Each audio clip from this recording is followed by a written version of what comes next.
రాసి పెట్టుకోండి. సుకర్మ యోగం కారణంగా ఇప్పుడు నేను చెప్పబోయే 4 రాసుల వాళ్ళకి మహర్ జాతకులు అవ్వబోతూ ఉన్నారు. సో ఈ రాసుల్లో ఎవరున్నారో కానీ వాళ్ళకి అదృష్టం అయితే వరించబోతుంది. మహర్ జాతకులు అవ్వబోతూ ఉన్నారని జ్యోతిష్యులు అంటున్నారు. వాటిలో నెంబర్ 1 సింహరాశి. వీరు చేపట్టే ప్రతి పనిలో సులువుగా విజయం సాధిస్తారు. ఆర్థికమైన సంబంధ సమస్యలన్నీ నెరవేరుతాయి. అలాగే వ్యాపారాలు చిరకాలంగా నెరవేరని కోరికలన్నీ నెరవేరుతాయి. నెంబర్ 2 కర్కాటక రాశి. 6-7 తేదీల్లో వీరికి విఘ్నేశ్వరుడి ఆశీస్సుల కారణంగా ఆరోగ్యం బాగుంటుంది.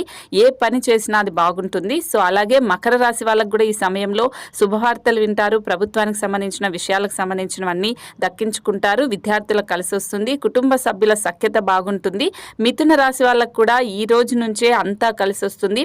లక్ష్మీదేవి అనుగ్రహం లభిస్తుంది. అనారోగ్య సమస్యలు పోతాయి. కష్టానికి తగిన ప్రతిఫలం ఉంటుంది. అత్యవసర వస్తువులు కొనుగోలు చేసే అవకాశం ఉంటుంది. మరి ఈ 4 రాశుల్లో మీ రాశి ఏంటనేది కామెంట్ చేయండి.